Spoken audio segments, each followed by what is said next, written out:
어제는 새 정부 내각 후보자에 대한 인사청문회가 한꺼번에 열렸죠.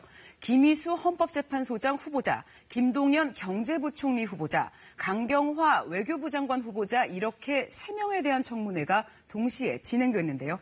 예상했던 대로 공방이 치열했습니다. 어떤 얘기들이 나왔는지 하나씩 살펴보겠습니다. 먼저 가장 뜨거웠던 현장, 강경화 후보자 청문회입니다. 도덕성과 자질 문제를 놓고 지적이 이어졌죠. 특히 딸의 학교 배정을 위해 위장 전입을 한 사실에 대한 비난이 거셌습니다.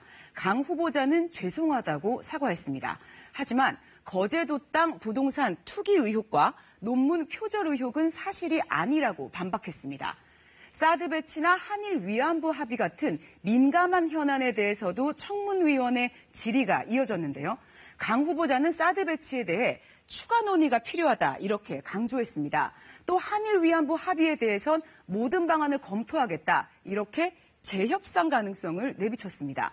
그럼 김희수 헌법재판소장 후보자의 청문회 어땠을까요? 김 후보자의 경우엔 도덕성보다는 헌법재판관으로서 내린 결정이 편향되지 않았느냐 이런 추궁이 이어졌습니다. 야당 측은 김 후보자가 헌재의 통합진보당 해산 결정 등에 대해서 소수 의견을 제시해왔는데 이게 민주당의 주장과 똑같다 이렇게 따졌습니다. 김 후보자 뭐라고 답했을까요? 민주당하고 똑같은 의견을 제가 따라갔다는 건 저를 모욕하는 말씀 같습니다. 네, 의혹을 강력하게 부인했죠. 김 후보자는 또 5.18 민주화 운동 당시 시민군을 태운 버스 운전사에게 사형을 선고한 데 대해 사과했습니다.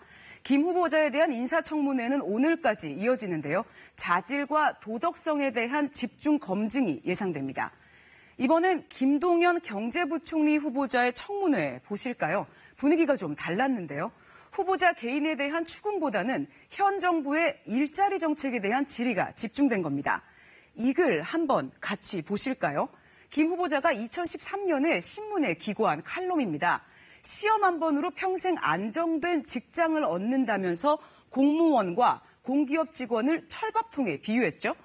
공공부문을 개혁 대상으로도 꼽았습니다. 야당 의원들 이 글 인용했습니다.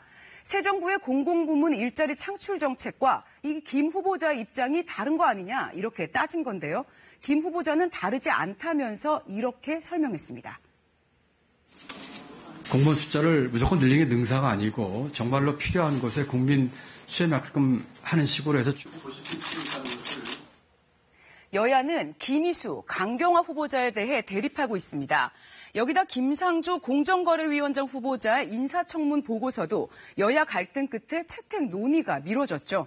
이렇게 후보자들 임명이 지체되면서 새 정부가 힘을 쏟고 있는 개혁 드라이브도 제동이 걸릴 수 있다는 목소리가 나옵니다. 친절한 뉴스였습니다.